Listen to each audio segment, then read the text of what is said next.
اللهم صل وسلم على سيدنا محمد الفاتح لما أغلق والخاتم.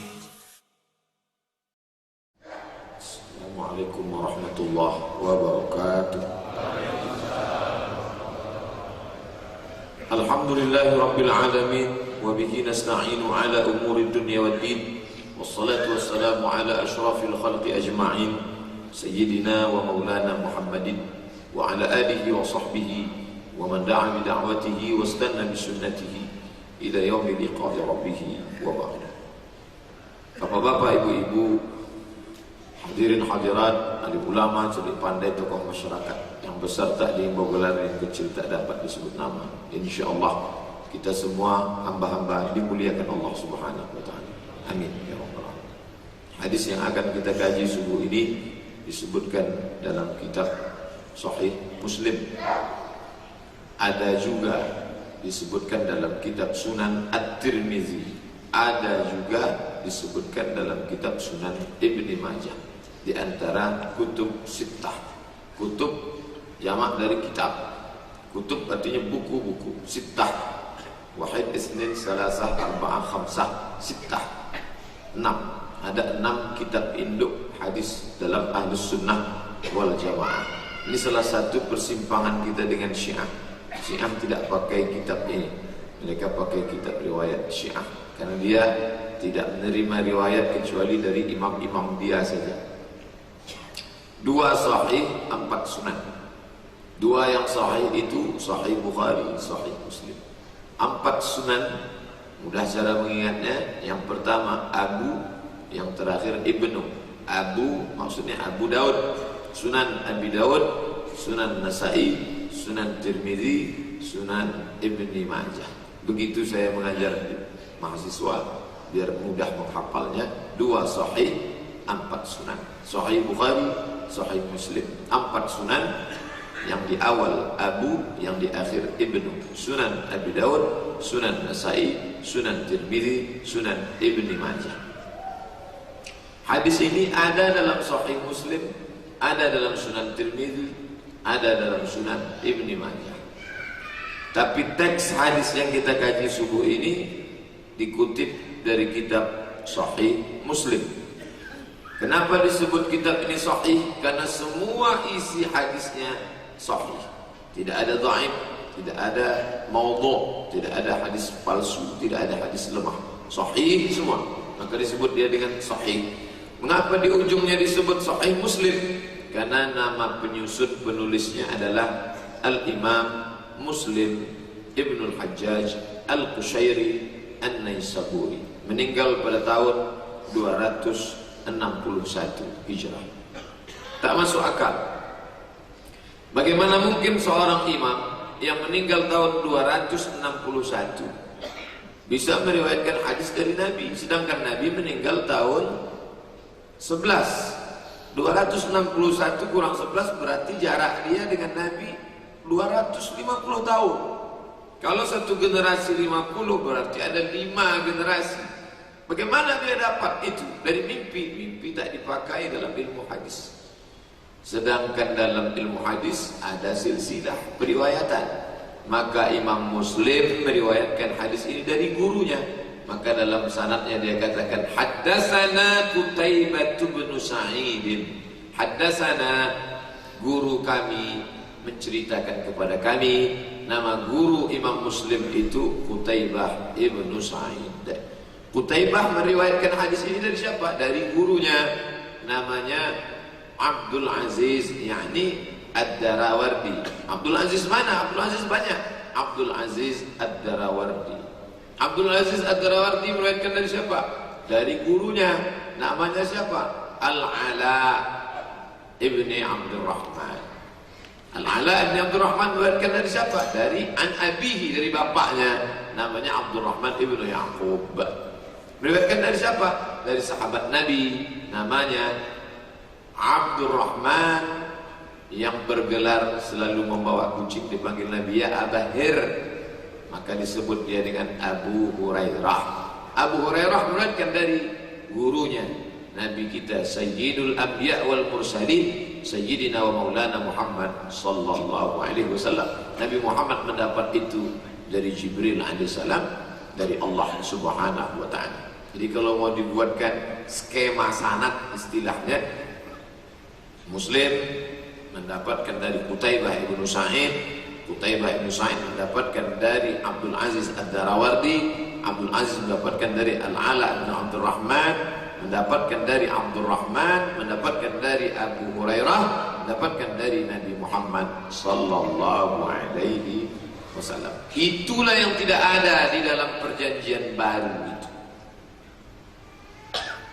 Jangankan mau dikomparasi antara Quran dengan Bible, mau buat bertemu Quran dengan Bible bisa terlalu tinggi, Quran dengan Quran terlalu tinggi, Bible dengan Sahih Muslim saja. Kalau dipakai metode ahli hadis itu ke dalam perjanjian baru, 14 surat Paulus. Pernahkah Paulus belajar kepada Yesus? Tidak satu pun pakar kristologi mengatakan bahwa Paulus pernah belajar langsung kepada Yesus. Karena ketika Yesus masih ada, Paulus tidak pernah berguru, karena dia bahkan musuh anti Kristus, karena dia tidak mau belajar kepada Yesus. Namanya Saul, dia memusuhi Yesus. Setelah Yesus hilang menurut versi mereka, barulah dia mengatakan, tadi aku bertemu dengan Yesus dan dia sudah mengangkat aku menjadi Rasul Paulus. Setelah Nabi Isa hilang, baru dia mengaku belajar. Dia belajarnya di awang-awang, di alam gaib. Jadi kalau ada orang sekarang, kamu dapat hadis ini dari mana? Dapat saya dari alam gaib, dari Google, dari YouTube. YouTube tak salah. Kita kenal orangnya, kita baik, kita belajar, kita pahami, jelas sanadnya, tak jadi masalah. Dia sebagai wasilah, tapi dia langsung tak bisa. Coba lihat kita bahas hadis subuh ini, Imam Muslim yang meninggal 261 saja silsilahnya ke atas. Ini tak, dia jelas-jelas hidup di tahun 2016. Mana silsilah kamu ke ilmu ini? Tak banyak, cuma 2 aja. Dia langsung ke Nabi, dia Google Nabi langsung. Anda bisa. Makanya perlu sanad keilmuan dalam mempelajari agama. Man ta'allama ilman, siapa yang belajar ilmu, liujari bihil ulama wa liumari bihis sufaha, menuntut ilmu hanya untuk membodoh-bodohi orang bodoh dan hanya untuk menunjukkan diri hebat, mendebat para ulama, lam yajid irfal jannah, tak mendapatkan bau surga.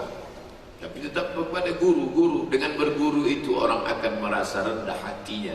Guru kami dulu, syekh kami dulu waktu di Darul Hadis Al-Hasaniyah, Syekh Fulan dulu ketika di Al-Azhar, orang akan merasa dirinya rendah, tak ada apa-apanya ketika dia berguru. Tapi kalau dia belajar langsung, dia tak tahu, disangkanya dialah yang paling hebat di atas dunia. Belum lagi kontrol tidak ada. Nah, hadis yang kita kaji subuh ini diriwayatkan oleh Imam Muslim dari para guru-gurunya, sampailah sanad itu kepada Abu Hurairah radhiyallahu anhu. Qala Rasulullah sallallahu alaihi wasallam, Rasulullah bersabda. Hadis subuh ini menyebutkan tentang bagaimana dunia ini dalam pandangan Nabi Muhammad sallallahu alaihi wasallam. Bapak ambil kertas, Bapak ibu guru yang kebetulan di lokal, atau Bapak pimpinan perusahaan, atau Bapak pimpinan kantor, potong kertas, bagi ke anak buah semua, buat satu pertanyaan di whiteboard atau pakai infocus. Apa pendapat Anda tentang dunia? Yang satu mengatakan dunia adalah panggung sandiwara, dia kutip dari Ahmad Albar.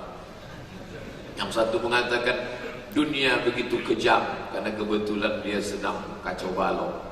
Yang satu mengatakan dunia begitu indahnya, kebetulan baru pulang bulan Mei. Yang satu mengatakan dunia begitu tidak adilnya karena kebetulan sesuai dengan keadaan masing-masing. Pandangan orang terhadap dunia ini like and dislike.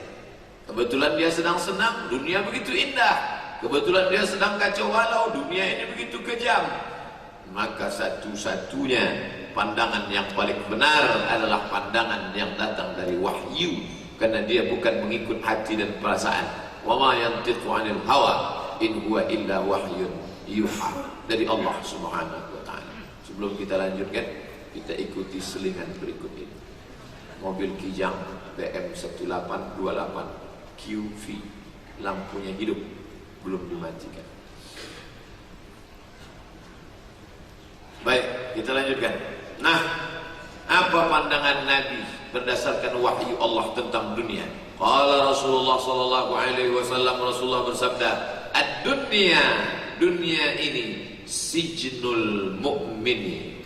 Ad-dunya, dunia ini sijnu. Sijnu, kalau kita buka dalam Al-Quran, ada salah satu ucapan Nabi Yusuf alaihissalam yang diceritakan Allah. Apa kata Nabi Yusuf? As-sijnu, sijnu. As-sijnu ahabbu ilayya. Sijnu, penjara. As-sijnu ahabbu ilayya, aku lebih suka penjara, kata Nabi Yusuf alaihissalam, daripada aku di luar penjara penuh dengan godaan, penuh dengan ditarik ini perempuan naksir. Nabi Yusuf itu ganteng luar biasa. Saking gantengnya, qata'na aydiyahunna, perempuan-perempuan itu memotong tangan mereka, mengiris. Begitu Nabi Yusuf lewat, apa kata mereka? Ma hadza illa malakum karim. Ini bukan manusia, ini malaikat. Belum ada foto model di Indonesia ini lagi yang mau sampai perempuan teriris-iris luka tak sadar belum. Seganteng-gantengnya orang Indonesia belum ada. Perempuan-perempuan, ibu-ibu, pembantu rumah tangga, begitu melihat artis ganteng, belum ada yang putus-putus tangannya gara-gara menengok itu. Nabi Yusuf, tapi begitu hebatnya tarikan dunia, dia katakan as-sijnu, penjara, ahabbu ilayya, lebih aku sukai daripada godaan-godaan yang luar biasa. Nah, Nabi mengatakan ad-dunya, dunia itu sijnu, penjara, al-mu'min, bagi orang yang beriman. Wa jannatu, dan dia surga, jannah, jannatu, taman surga. Wa jannatul kafiri, dan menjadi surga kenikmatan al-kafiri, bagi orang-orang yang kafir. Ini hadis ini kalau dibaca selintas akan membuat orang Islam menjadi down. Orang Islam tidak berprestasi, apatis. Makanya jangan baca hadis tanpa dipahami dengan pemahaman ulama. Hadisnya ada di mana? Dalam Sahih Bukhari.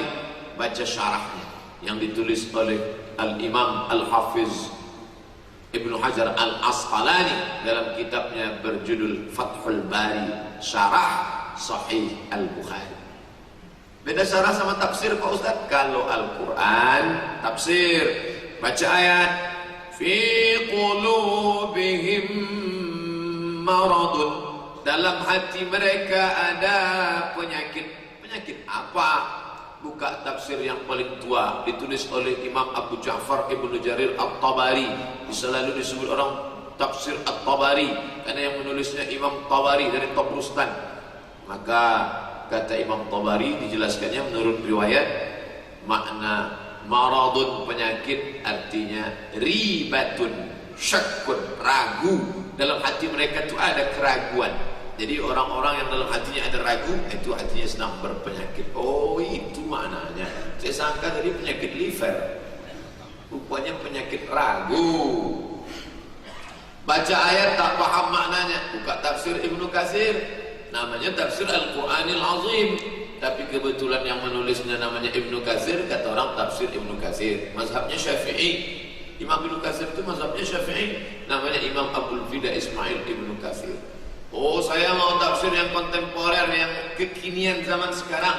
Buka tafsir Sayyid Qutb, nama tafsirnya Fil Zilalil Quran. Maka nama penjelasan ayat itu tafsir. Tapi kalau hadis tidak disebut tafsir untuk menjelaskan. Begitulah kayanya perbendaharaan kosakata dalam Arab. Untuk Quran tafsir namanya. Kalau untuk hadis syarah namanya. Makanya kita selalu membuat syarah hadis. Di Malaysia dosen itu disebut pensyarah. Itu apa? Pensyarah. Artinya kerja dia syarah, menjelaskan. pensyarah, orang yang menjelaskan suatu makna. Saya tadi tak jelas nih Pak, terus setelah jumpa Pak dosen itu jelas. Nah, berarti dosen itu pensyarah. Sekarang banyak mahasiswa ngadu, saya makin jumpa Bapak itu makin tak jelas. Karena dosen pensyarah jelas maknanya. Pensyarah, syarah jelas. Pensyarah orang yang membantu mahasiswa itu jelas. Saya sampai sekarang tak tahu dosen itu apa arti. Ustaz apa? Saya dosen. Dosen itu apa artinya? Dosen.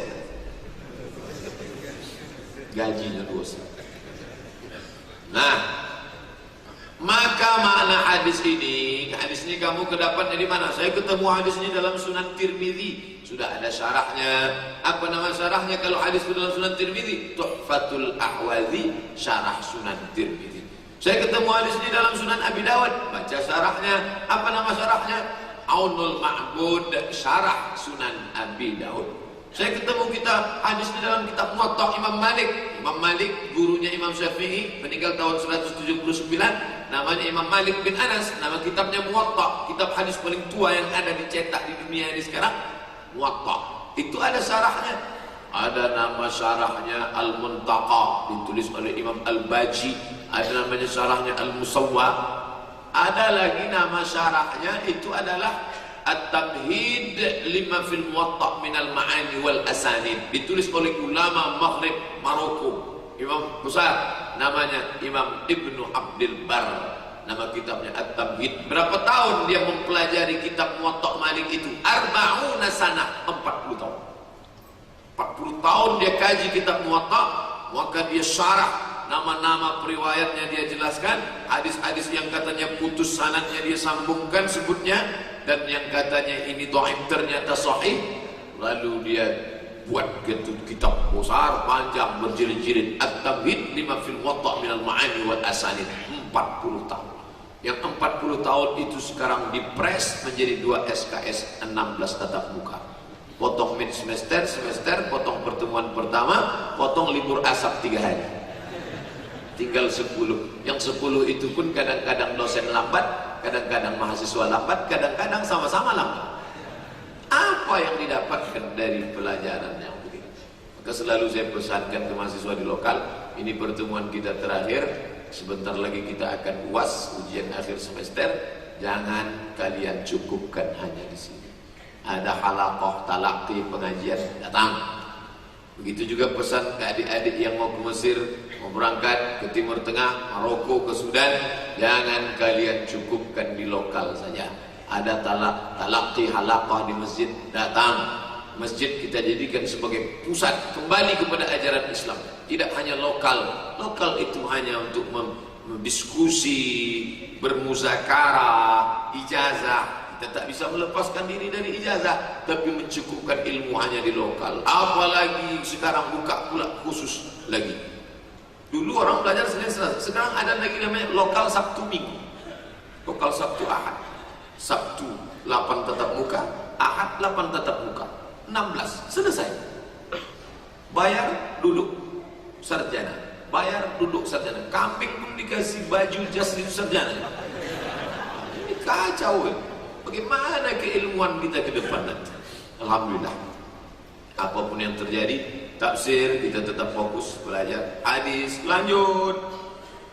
Ustadz pakai kitab apa? Tak pernah saya tengok kitabnya. Pakai. Makanya di awal pengajian dengan baik-baik. Hadis yang akan kita kaji pada subuh ini diambil dari kitab Sahih Muslim. Hadis yang akan kita kaji pada subuh ini diambil dari kitab Musnad Ahmad bin Hanbal. Hadis yang di awal itu sudah saya sebutkan, supaya bagi yang mau mencari di buku, dia bisa langsung merujuk ke referensi kitab induk aslinya. Kenapa Ustaz tak pakai laptop? Laptop bid'ah, wa kullu bid'atin dhalalah. Bukan itu alasannya. Kita tak boleh hanya berceramah saja. Maka sekali-sekali kita mendengar ceramah orang. Asal muasal asbabun nuzulnya kenapa saya tak mau pakai laptop nih. Saya menengok Ustaz ceramah, ditengoknya laptop itu dia pun membaca. Imam berkata qala jamaah itu tertidur. Dia asik dengan kitabnya. Dia tak sadar orang sudah tak pergi ke alam ghaib. Itu makanya kata Syekh Muhammad Abduh, Syekh Muhammad Abduh meninggal tahun 1905, yang punya tafsir, nama tafsirnya Al-Manar. Syekh Muhammad Abduh tak pernah menulis tafsir Al-Manar. Ada muridnya namanya Rashid Ridha dari Suriah. Syekh Rashid Ridha melihat Syekh gurunya, dicatatnya, ditulis. Itulah beruntungnya Syekh Muhammad Abduh.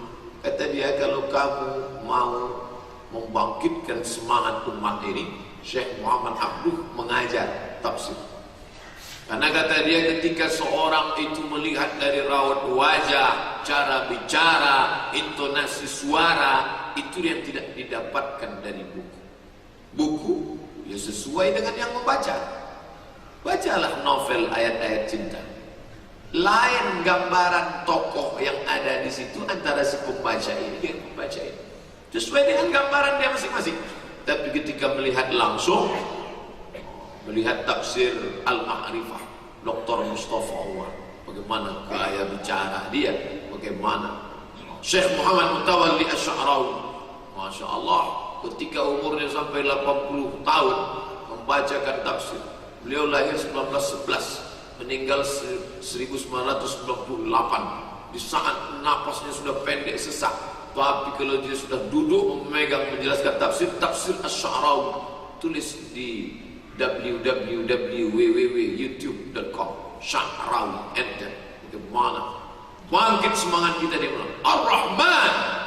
Syekh Muhammad Mutawalli, ahli Imamul Mufassirin, induknya para ahli tafsir. Jadi bagi adik-adik atau bapak-bapak yang presentasi pakai infokus, bagus, tak salah, tapi jangan sampai kehilangan sur sendiri. Maka kita kaji subuh ini. Hadisnya di mana Pak Ustaz? Dalam kitab Sahih Muslim. Kalau dalam Sahih Muslim, apa nama syarahnya? Al-Minhaj, syarah Sahih Muslim Ibnul Hajjaj, ditulis oleh Imam An-Nawawi Asy-Syafi'i. Imam Nawawi. Saking cintanya orang Indonesia dengan Imam Nawawi, tak terhitung tak berapa orang nama orang Nawawi di Pekanbaru. Coba Bapak renung, pikir baik-baik, dari mulai SD, SMP, SMA, kuliah sampai sekarang, berapa orang nama kawan Bapak Nawawi? Tetangga Nawawi. Siapa tuh Pak Nawawi? Bahkan mungkin nama mertuanya Pak Nawawi.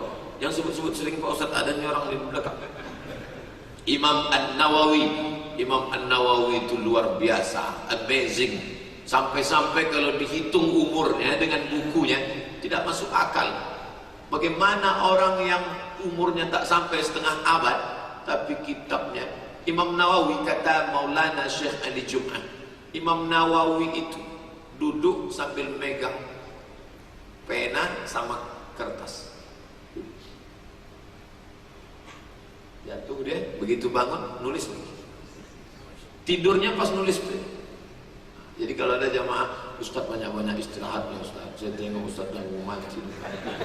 Belum ada apa-apa dengan Imam Nawawi. Ustaz Somad masih tidur di kasur lagi. Tidur di kasur. Imam Nawawi tidurnya bertahun-tahun, asal dia mengantuk. Bangun terus. Orang sekarang dah begitu bangun langsung. Malu kita dengan Imam Nawawi. Imam An-Nawawi dari Damaskus, Suriah. Mudah-mudahan Allah menyelamatkan Damaskus dari rezim Bashar al-Assad. Nah, apa kata Imam An-Nawawi? Maknahu, kata Imam An-Nawawi, maknanya. Jadi enak jadi orang Indonesia itu. Kenapa? Banyak sekali kata serapan dari bahasa Arab. Serapan, bukan sarapan. Sarapan itu yang sudah disiapkan oleh Al-Azhar Syifabudi. Maknanya, kata dia, makna hadis ad-dunya sijnul mu'min itu apa maknanya? Annal mu'mina, bahwa orang mukmin itu masjunun wa mamnu'un, dia seperti orang yang terpenjara, terbelenggu, tertahan, tercegah dari apa? Fid dunya, selama dia hidup di dunia ini, minas syahawat, keinginan-keinginan al-muharramati wal makruhati, yang diharamkan dan yang dibenci oleh Allah Subhanahu wa taala. Selama di dunia dia seolah-olah terpenjara. Saya tidak paham makna dunia ini seperti penjara Pak Ustaz. Balik dari sini jangan pulang ke rumah, singgah ke Kapling sebentar. Tengok bagaimana keadaan di penjara. Bagaimana di penjara? Orang tidak bisa tidur leluasa. Kenapa? Pagi sudah ada teng teng teng teng teng teng teng teng teng teng teng teng teng lonceng, bangun pagi. Semua harus bangun. Wajib senam pagi. Begitu juga dengan orang beriman di dunia ini. Dia tidak bisa tidur leluasa. Mau tidur saya jam 8, mau bangun jam 9, ini tempat-tempat tidur saya, ini rumah saya, apa urusan kamu ngurus saya? Ini bukan orang beriman yang terpenjara. Orang beriman yang terpenjara, dia sudah bangun tadi jam 3, ada yang bangun jam 2, ada yang bangun jam 1 bahkan. Setelah itu dia tahajud, dia tidur lagi, ada yang bangunnya jam 4, lalu kemudian dia mesti bangun. Kenapa? Karena saya terpenjara. Siapa yang memenjara kamu? Tidak ada sipirnya, tidak ada kepala penjaranya. Dipenjara oleh larangan, suruhan. Suruh dan tegah, tunjuk dan ajar. Itulah ajaran agama Islam. Makanya kata Imam An-Nawawi, maknahu bahwa maknanya annal mu'mina, orang beriman itu masjunun, terpenjara, wa mamnu'un, tercegah, terbelenggu, terlarang. Tapi dia tidak dalam keadaan tersiksa karena dia menikmati suruhan dan larangan itu. Loh, suruhan dan larangan kok dinikmati? Karena yang menyuruh dan melarangnya adalah yang paling dia cintai. Siapa itu? Allah Subhanahu wa ta'ala. Qul, katakan ya Muhammad, in kuntum tuhibbunallah, kalau kamu cinta kepada Allah, fattabi'uni, ikuti aku. Betapa nikmatnya mengikuti suruh, larang, tunjuk, ajar yang dicintai. Seorang perempuan sudah berumur 70 tahun memegang sapu tangan yang sudah lapuk dan lusuh. Dari warnanya terlihat ini sudah sapu tangan. Banyak sapu tangan baru ada di toko, di mal. Kenapa yang itu juga dipegang? Nek, kenapa dari tadi nenek megang sapu tangan ini saja? Inilah sapu tangan pemberian kakekmu 60 tahun yang lalu. Mereka sudah jatuh cinta umur 10 tahun. Tak bisa kulepaskan. Yang dilihat itu apanya? Apakah sapu tangannya? Bukan sapu tangannya, tapi ada kenangan di balik sapu tangan itu. Seorang diberi pena, 1, 2, 3, tiga-tiganya diberi pena. Pena untuk kamu, pena untuk kamu, pena untuk kamu. Yang memberi siapa? Tuan Raja di Raja, Syahin-Syah. Lalu kemudian apa kata orang yang pertama? Apa pendapat kamu tentang pena ini? Masa raja cuma ngasih pena? Raja sehebat itu, sekaya itu cuma ngasih pena. Banyak pena di sana dijual. Duit saya lebih mampu, lebih hebat, lebih mahal, lebih cantik daripada ini. Kata yang pertama. Kata yang kedua, kamu gimana pendapatmu dapat pena dari Tuan Raja? Alhamdulillah dapat pena daripada tak ada sama sekali. Kamu orang yang ketiga, yang kulihat bukan penanya, tapi yang kulihat siapa yang memberi pena ini. Sehingga nanti di mana-mana aku akan kantongi ketika orang bertanya, bagus penanya, ada mana? Ini pemberian sang Tuan Raja. Kalau pemberian Raja begitu penghormatan, keagungan, kemuliaannya, apalagi yang menyuruh dan melarang ini siapa dia? Allah Subhanahu wa ta'ala. Bangga Bapak Ibu pagi ini bangun. Kamu bangun pagi, ini kan hari libur. Hari Senin, Selasa, Rabu, Kamis, Jumat kita sudah capek, kantor pulang pergi capek, lembur. Kenapa? Inilah masanya kita balaskan sakit hati kita, bangun kita jam 9 nanti. Tidak, karena ada yang menyuruh saya untuk bangun pagi ini. Siapa dia? Dua yang paling saya cintai. Yang pertama Allah, yang kedua Rasulullah sallallahu alaihi wasallam. Jadi jangan katakan, orang beriman itu tersiksa sekali hidupnya, seperti dalam penjara. Keadaan dia terlarang, tercegah itu seolah-olah seperti orang yang berada dalam penjara. Tidurnya tak bisa lelap panjang, karena sebentar-bentar dia akan bangun tahajud, dia akan bangun witir, sebentar dia bangun. Nanti tertidur dia sebentar, dia akan bangun. Nanti sholat duha, nanti dia akan tertidur, dia akan bangun sholat zuhur. Sedangkan orang kafir, dia seperti sedang berada dalam surga, tidur tak terbangun-bangun. Dia tak ada ibadah, ibadahnya nanti libur hari Ahad saja, seminggu sekali. Makanya kalau ada orang Islam malas sholat, carilah yang paling ringan ibadah, yang seminggu sekali. Makannya bagaimana? Orang beriman, lihatlah orang yang di penjara, bagaimana makannya? Biasa saja. makannya tidak mewah, tak berlebih-lebihan, seperti makan orang yang lain. Mungkin kangkungnya ini, kangkungnya, kolnya segala macam dikasih air, dikasih cabai. Kalau di rumah dia mewah bukan main. Di rumah takut ini pedas, sakit perut, cabainya dibelah, bijinya dibuang, halus, takut nanti kaki kena mah, nanti takut kena usus buntu segala macam. Kalau di situ bagaimana? Mungkin sama tangkai-tangkainya diblender. Ada larangan orang beriman. Ini boleh makan, ini tak boleh. Ini tak boleh. Ini tak boleh. Innamal khamru, khamar tak boleh. Wal maisir, judi tak boleh. Wal ansab, menyembelih binatang untuk berhala, sajian-sajian tak boleh. Wal azlam, mengguni nasib, rijsun, najis, min amali syaitan, perbuatan syaitan. Fajtanibu, jauh. Babi tak boleh. Hurrimat alaikumul maitatu, diharamkan bagi maitatu, bangkai, wadamu, darah, walahmul khinzir, babi, wal munkhaniqatu wal mawquzatu wal mutaraddiyatu wan natihatu, binatang tercekik, binatang tertanduk, binatang terjepit. Wa ma akala sabu'u, binatang, ada seekor singa diterkamnya seekor kijang lalu kemudian mati, ada sisanya mau dimakan, haram. Ad-dunya sijinul mu'min, orang beriman itu dibebani, terlarang, tercegah, seakan-akan seolah-olah dia seperti di penjara. Jadi kalau ada orang mengaku muslim tapi semua dia bantai, hantam kromo, sikut sana sikut sini, seruduk sana seruduk sini, dia mengaku bebas kita hidup ini, bebas, tak ada ikatan-ikatan, maka dia bukan orang beriman menurut Nabi. Dunia ini sijinul mu'min. Apakah dia hanya sekedar masjunun wa mamnu'un, terbelenggu, terlarang, tercegah? Ditambah oleh Imam An-Nawawi dalam penjelasan hadisnya, wa mukallafun bil a'mali syaqqah, dia dibebani dengan beban-beban yang berat. Ringan kok Pak Ustaz, selama ini saya merasa ringan aja. Salat tahajud 13 rakaat dengan witir ringan aja Pak Ustaz. Salat tarawih 23 rakaat, imamnya baca 1 juz, kok saya ringan? Kata Ustaz, berat. Bagi para pemula berat. Ingat Bapak Ibu ucapan Bapak Ketua Masjid Raya Pasar Bawah waktu pertama kali membawa imam dari Palestina, Suriah, Turki. Pak, ini tahun ini kita akan bawa imam dari Suriah, hafal 30 juz, nanti satu malam 1 juz. Apa kata orang yang sudah merasa berat, merasa sholat ini berat? 1 juz, 1 juz. Iya, ada jamaahnya nanti.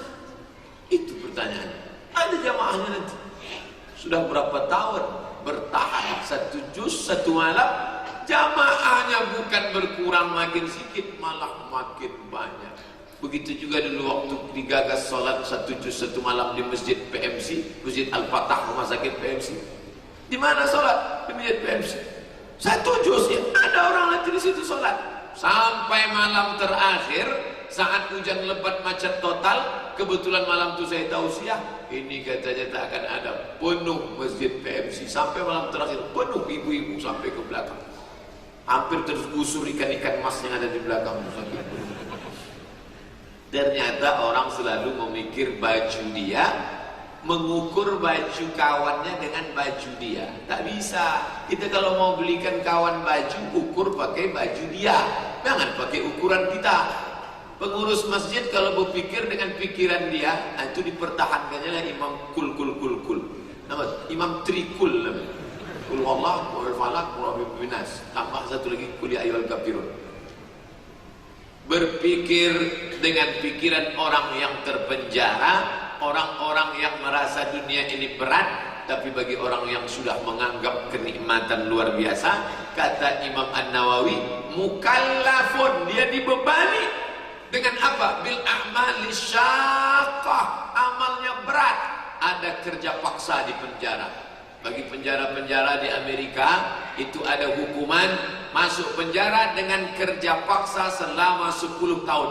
Berat, bawa palu besar, memukul itu bukit yang harus dipukul, batu-batu besar, dan kerja-kerja berat lainnya. Maka bagi orang beriman pada tahap awal merasa berat, Sholat subuh berat, paling berat. Makanya janji yang diberikan Nabi, lau ya'lamuna ma fil atamati was subhi, seandainya mereka tahu keutamaan sholat isya dan sholat subuh, la atauhuma habwan, mereka akan datang walaupun merangkak. Hadis yang kita kaji subuh ini tentang penjara. Baru saja tadi Al-Mukarram Ustaz Somad bisa menemani kami ke LP hari Selasa. Macam tahu Ustaz ini saya akan membahas tentang penjara. Diajaknya saya ke LP. Jadi Bapak Ibu kalau mau merenungkan makna hadis ini yang tak terjelaskan oleh Ustaz Abdul Somad dengan kata-kata, yang tak dapat diwakili oleh kalimat-kalimat yang meluncur dari mulut, tapi bisa ditangkap dengan mata, telinga, panca indera pendengaran. Pulang dari sini, kebetulan hari libur, besok hari libur, Senin hari libur ke mall. Mungkin tak ada salahnya untuk belanja, memang ada keperluan. Libur ke tempat indah-indah air terjun, sungai, danau Singkarak, danau Maninjau, danau Toba, tak ada salahnya. Tapi libur ke penjara penting. Ambil kertas, ambil pena. Apa makna ad-dunya sijnul mu'min? Oh, di rumah dengan kasur yang tebal, dengan tempat tidur yang mewah, tapi kemudian ketika di dalam penjara dengan tipis. Bukan sekedar kasur tipis, dengan alas selapis, satu lapis tipis plastik. Jadi suatu malam saya sedang makan, pulang tausiah, biasa diajak jamaah, makanlah kami, makan di ikan bakar. Ketika sedang makan mau menyuap tadi, datang tiba-tiba juga, Pak, tolong pinggir. Dia sedang makan, saya tak pakai peci, dia tak tahu saya Ustaz. Andai pun tahu disuruhnya juga pinggir. Pinggirlah kami, meminggir. Siapa yang mau datang? Rupanya datang mobil mewah besar. Mobilnya besar, orangnya pun besar. Penjabat kita. Itu tak aja makan. Susun meja jadi panjang. Oh, ingat betul saya peristiwa. Kalau saya pejamkan mata terbayang saya orangnya, pakaiannya, tempatnya, lampunya, ikannya pun ingat saya ikan. Tak lama sesudah itu saya pun dimintalah tausiah ke LP. Jalan Kap. Sampai saya ke dalam, mata kepala saya sendiri menengok yang dulu mengusir saya waktu pas makan, duduk di atas, tidak beralas sama sekali. Bukan keramik, semen kasar, duduk pakai baju kaos. Astagfirullah. Tapi tak pula saya suruh. Inilah yang dulu mengusir saya. Jangan Ustaz. Saya hanya senang. Itulah Allah Subhanahu. Maka ketika kita melihat ad-dunya sijnul mu'min, orang beriman melawan nafsu syahwatnya, ingin yang tebal, ingin yang mewah, nanti ini penjara. Kau tahan syahwat keinginan. Aku ingin pakai sutra haram. Aku ingin pakai cincin emas, pakai rantai emas, pakai galang emas bagi laki-laki, haram. Kenapa banyak betul haram ini Pak Ustaz? Mau makan binatang yang ini katanya enak nih Pak Ustaz. Haram, tak boleh. BPK. Haram. Saya mau pakai sutra katanya lembut, haram. Ad-dunya sijnul mu'min. Dunia ini penjara bagi orang yang beriman. Oleh sebab itu, ketika orang beriman merasakan ini berat, Nabi sudah sampaikan itu. Tapi pada tahap awalnya, setelah lama-lama dia nikmati, ternyata kenikmatan yang luar biasa. Bagaimana awalnya orang minum kopi waktu dikasih oleh datuknya dulu? Gimana rasa kopi? Pahit.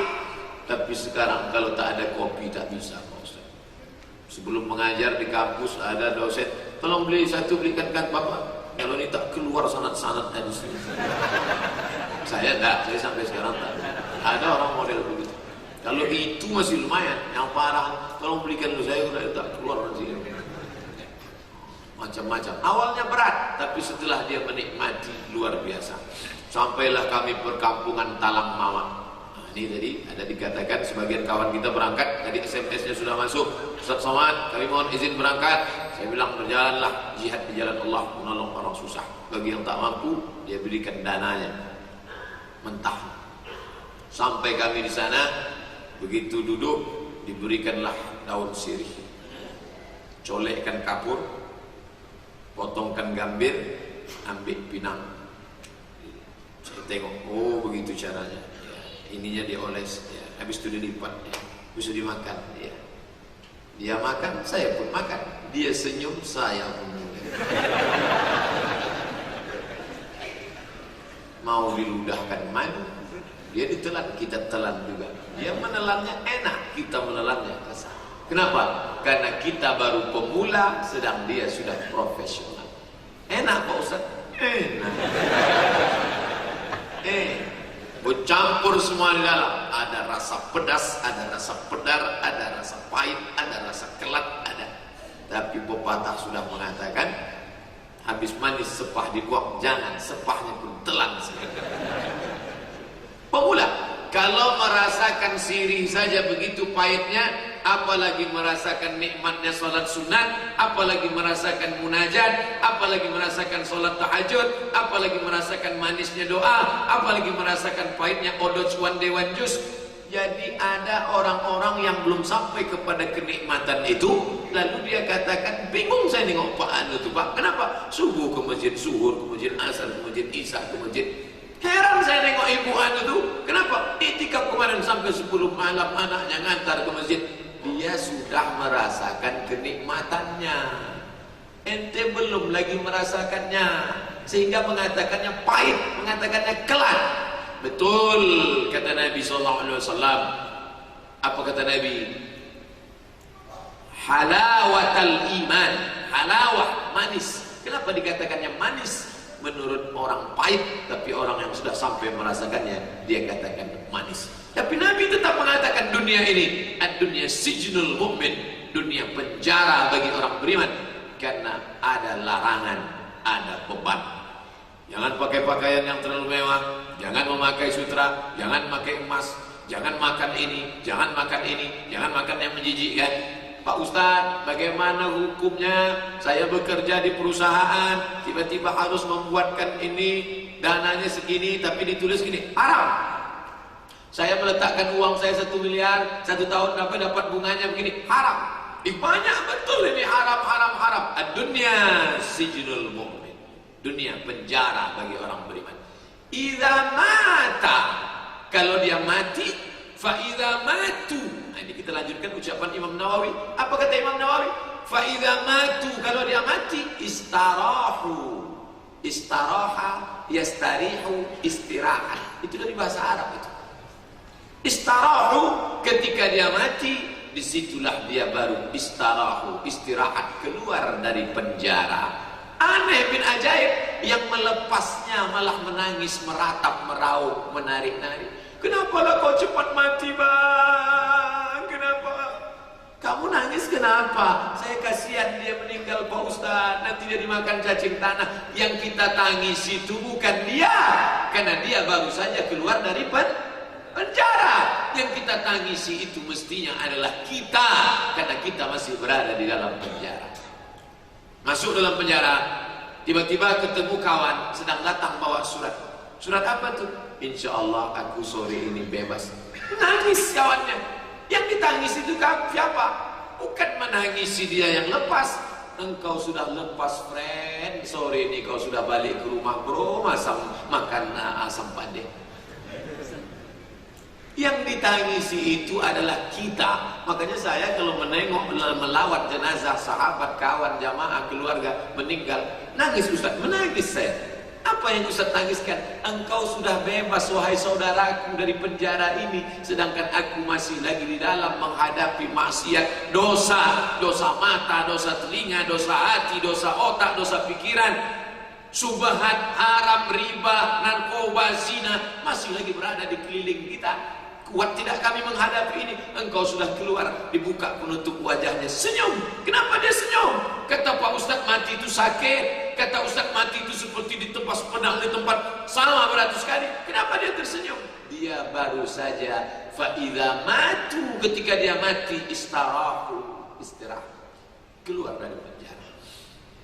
Satu fenomena, satu masalah, satu pemandangan dipandang oleh dua orang, melihat dengan satu tapi dalam pandangan yang berbeda.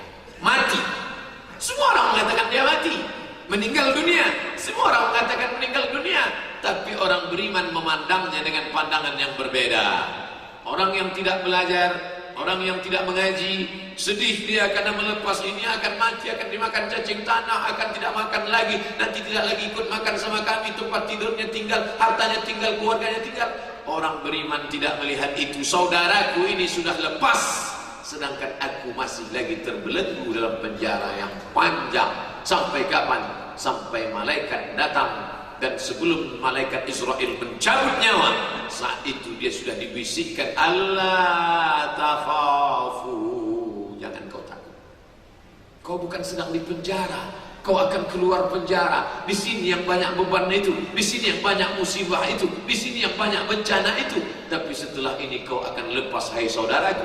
Wala tahzanu, jangan kau sedih. Di sini kau sedih karena akan mengalami kematian anak, kematian istri, kematian suami. Di sini kau sedih karena akan mengalami penyakit liver, diabetes mellitus, jantung koroner, asam urat. Di sini kau sedih karena akan mengalami susah, bencana. Tapi nanti setelah ini kau akan lepas. Fa idza matu, ketika dia mati, istirahat, lepas. Orang beriman begitu. Sedangkan orang kafir, wa jannatul kafir, ini surganya orang kafir. Mau tidur, tidur sepuas-puasnya. Mau mabuk, mabuk semabuk-mabuknya. Mau zina, zina sezina-zinanya. Sampai kena penyakit HIV/AIDS, mati. Setelah mati, barulah dia masuk ke dalam penjara neraka jahanam, khalidina fiha abada. Pak Ustaz, kenapa orang kafir itu kerjanya dosa, zina, narkoba, riba. Kenapa hidupnya nyaman, enak, ayam, tentram, tenang? Ini surga bagi dia. Buka kitab fikih sunnah, bab wakaf. Orang kafir kalau dia berwakaf, dia bangun masjid, maka langsung dibalas Allah di dunia. Makanya jangan heran kalau mereka suka sedekah ke panti. Tanyalah kawan-kawan saudara kita yang ngurus panti, banyak mereka ngasih, banyak. Kenapa? Hoki. Karena kata dia setelah sedekah sama orang Islam itu makin bertambah rezekinya. Kenapa? Allah langsung bayar cash di dunia, karena ini surga bagi dia.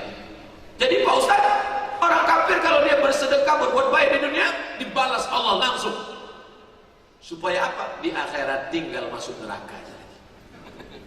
Neraka jahanam tempatnya. Saya kasihan sama dia Pak Ustaz, dia baik sama kami bukan main. Kalau kasihan, ajaklah dia mengucapkan asyhadu an la ilaha illallah wa asyhadu anna muhammadar rasulullah. Maka setelah itu selamatlah dia dari azab akhirat. Maka dunia pernah menjadi surga bagi dia, dan akhirat pula akan menjadi surga bagi dia. Dua-duanya dia dapat. Bapak Ibu yang dimuliakan Allah Subhanahu wa taala, melihat dunia dari sudut pandang yang berbeda. Tapi saya tidak ingin menjadikan hadis ini membuat kita menjadi apatis. Jangan. Bagi yang punya bisnis apapun namanya, usaha jasa, kebun, karet, kelapa sawit, kos-kosan, bisnis, dagang, ekspor impor, terus. Tapi ingat, ada larangan-larangan, belenggu-belenggu. Riba haram, suap haram, sogok haram, sutra haram, emas haram bagi laki-laki. Ada tunjuk ajar, ada garis-garis, rule of the game, ada ART, ada aturan-aturan. Boleh, tak boleh, boleh, tak boleh, layak, tak layak, haram, makruh, mubah, sunat, wajib, sunat muakkad.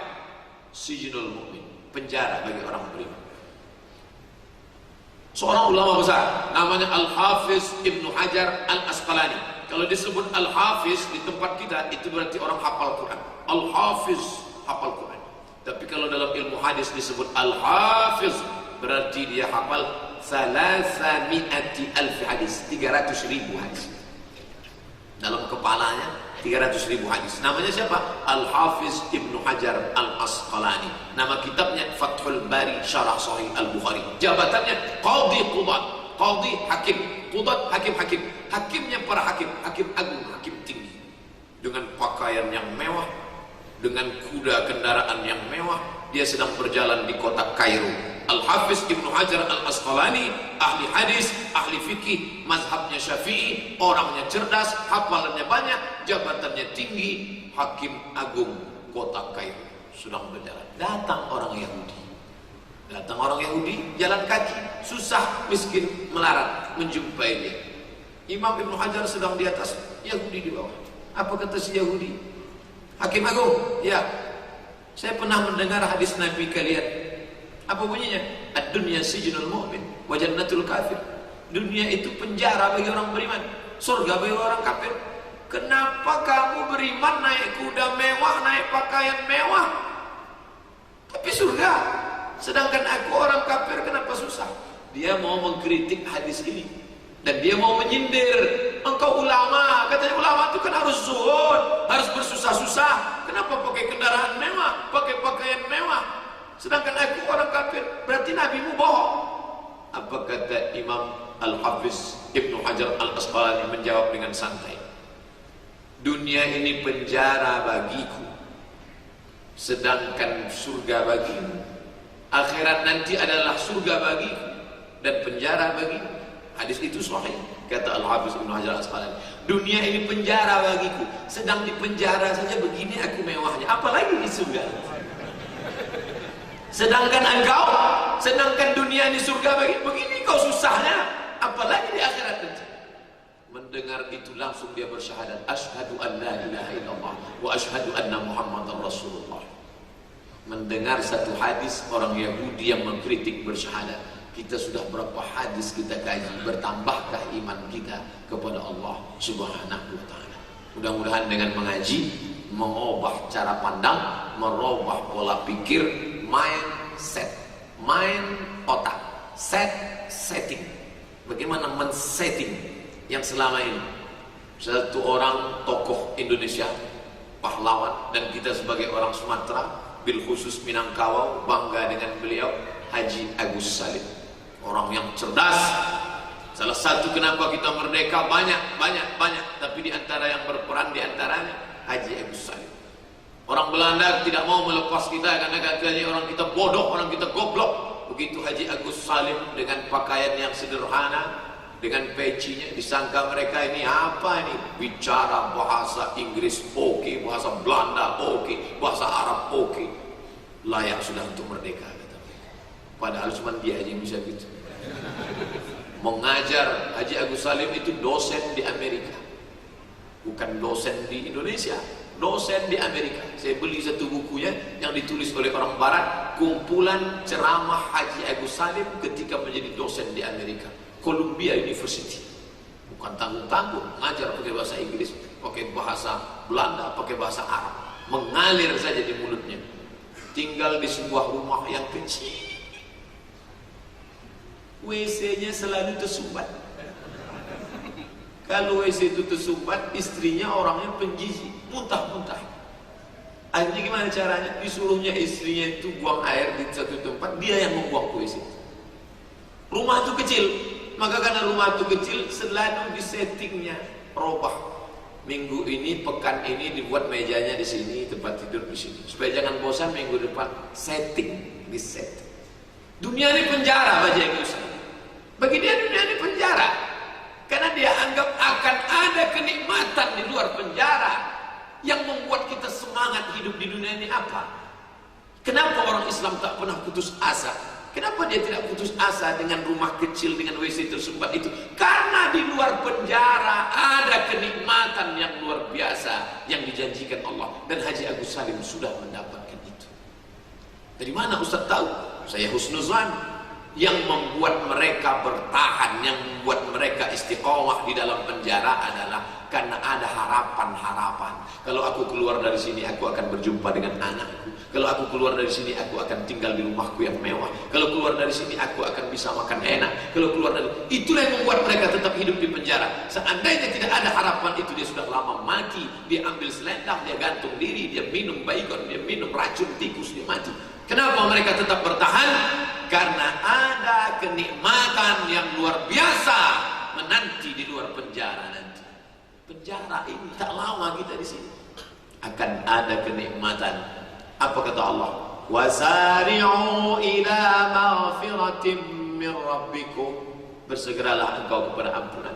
Wa jannatin 'arduha as-samawati wal ardh. Surga yang seluas langit dan bumi. Susah engkau di penjara ini, sabar karena akan berakhir. Jangan putus asa. Senang engkau sekarang, jangan bangga karena dia pun juga akan berakhir. Kalau orang menganggap dunia ini penjara, maka yang susah, yang sakit tidak terlalu menderita. Tak lama aku sakit ini, toh aku akan lepas juga dari sini. Andai kaya dia tak akan sombong, tak lama aku kaya ini, karena setelah ini akan berakhir juga ini. Maka subuh ini kita sedang diajarkan Nabi SAW dengan hadis yang singkat, ad-dunya sijnul mu'mini wa jannatul kafiri. Dunia penjara bagi orang beriman dan surga bagi orang kafir. Itulah penjelasannya. Mudah-mudahan ada manfaatnya. Kita sudah masuk waktu untuk layak melaksanakan sholat sunat isyraq. Kita sholat 2 rakaat. Selesai itu kita akan lanjutkan dengan tanya jawab insyaallah. Terima kasih. Mohon maaf banyak silap dan salah. Wassalamualaikum warahmatullahi wabarakatuh.